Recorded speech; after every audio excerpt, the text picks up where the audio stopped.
Hello, everybody. This is Dr. Cindy Banyai for Dr. Cindy Speaks, the daily diatribe. This is for January 25th, 2023. This podcast is being recorded at 9:12 p.m. and I am Dr. Cindy Banyai, coming to you a little bit later today because I had the pleasure of joining my daughter for the all-county choir experience here today. So congratulations to all of the young artists here in Lee County. It was a wonderful performance. Today is mostly about national and international news.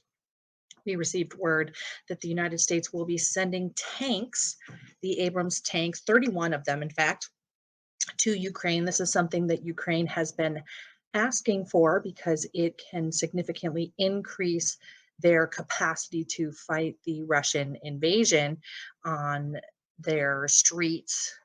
One of the reasons that it has not been given as part of the numerous arms packages that the United States has given to the Ukraine is been because of the perceived training costs that come with the tanks. At least that was what the official word is. Apparently, there are also additional geopolitical concerns and how this may actually continue to raise the stakes. This announcement that the United States would be sending Abrams tanks comes on the heels of Germany also announcing that they will be sending tanks to the Ukraine as well.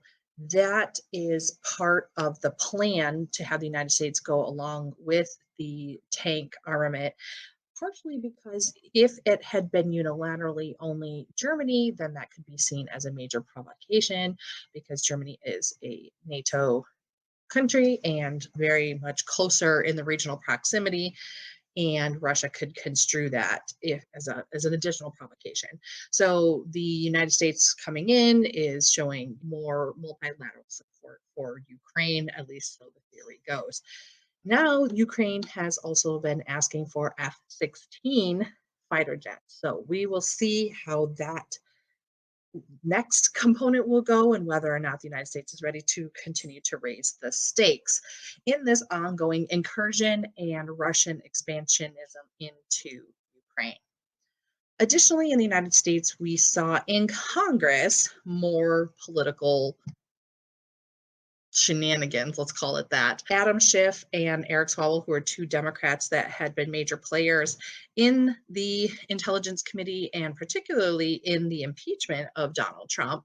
And Eric Swalwell had actually run for the Democratic nominee for president during the 2020 campaign. However, in retaliation, so it seems, Speaker McCarthy has thrown Adam Schiff and Eric Swalwell off of the Intel Committee. There doesn't seem to be significant amount of evidence for this other than retaliation for something that they don't like. There are some fairly thinly contrived connections that Eric Swalwell has been smeared with in relation to a Chinese person who had been a staffer intern in his camp, but it's a pretty flimsy allegation, especially because it was the FBI that had came in and said that this woman was somebody who was gathering intelligence, and then she was swiftly removed from the scenario. So that's about as close as they get to taking down these two otherwise upstanding congressmen, but the Republicans don't want them around, and clearly they're more interested in tit for tat politics than actually governing or being fair in any way, shape, or form. Speaking of tits, Donald Trump is going to be in really big trouble in Georgia.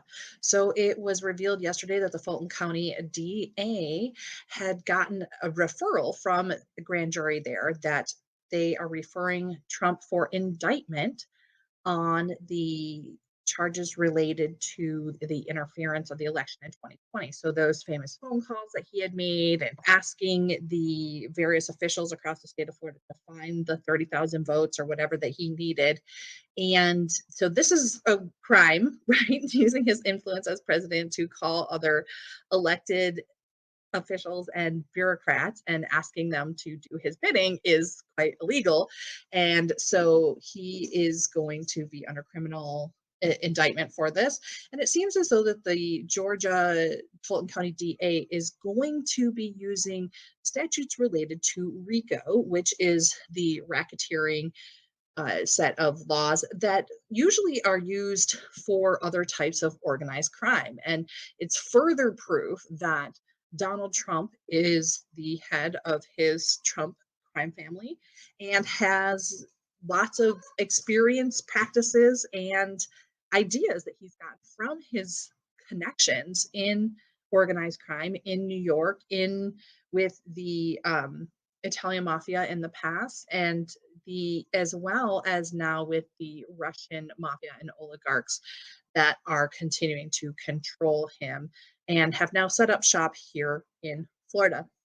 Speaking of which, if you are not following along with what is going on with the Russian networks that are making power plays across Florida, you should absolutely be looking into this. Myself and the other folks here at Big Mouth Media are going to be producing more and more documents and articles about this, as well as our podcasts.